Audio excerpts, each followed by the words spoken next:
No more masks in offices, drinking while standing at the pub is on the menu again, and community sport is back. The state has taken another big step towards living with COVID as more restrictions were eased today. It's been 5 long months. Well played, good shot. But the team is finally back together. It's just been really good to see everyone again. We can just go over all our skills and get ready for the season.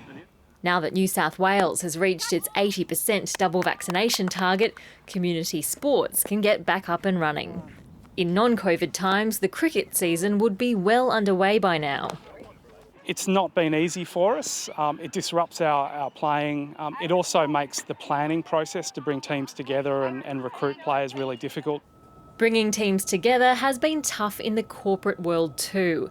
For the fully vaccinated, today brought an end to compulsory mask wearing in offices. But unlike the busy beaches and bustling retail strips, most office buildings are still close to empty.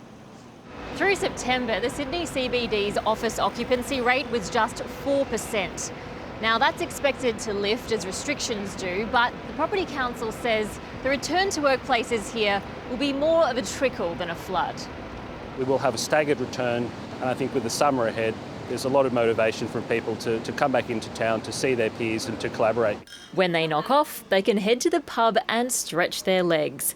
Another change of rules means you can stand up indoors with a drink again. Standing up's good. It's a lot easier to police, especially on weekends when you got a full pub on your hands. If you want to take the party out of the pub, there's good news too.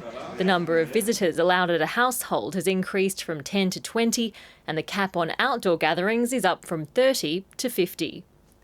265 new COVID cases were announced today, and another 5 deaths. Restrictions are set to be eased further on December 1. A day promising far greater freedom for the unvaccinated. Ruby Cornish, ABC News, Sydney. It felt like an eternity, but 4 long months of homeschooling are finally over for 150,000 students. Kindergarten, Year 1 and Year 12s went back to class today. All other students go back next week under strict COVID rules. Rani Hayman reports.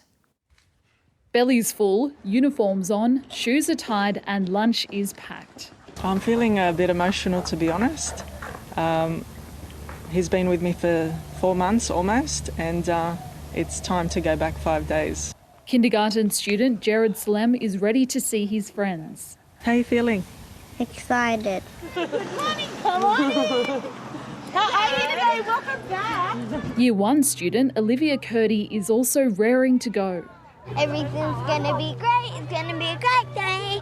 Living under harsher lockdown restrictions in a classified COVID hotspot was tough on the family.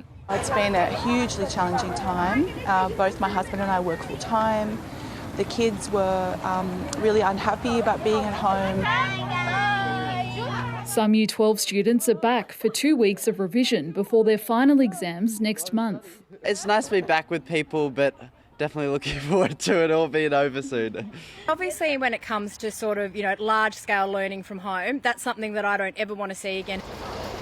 The state government says it's investing more cash into extending its school tutoring program to next year.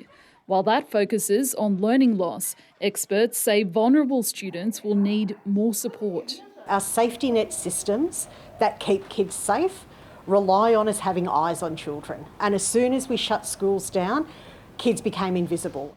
Schools still look a bit different. Masks are mandatory for staff and high school students and strongly encouraged for primary-aged kids.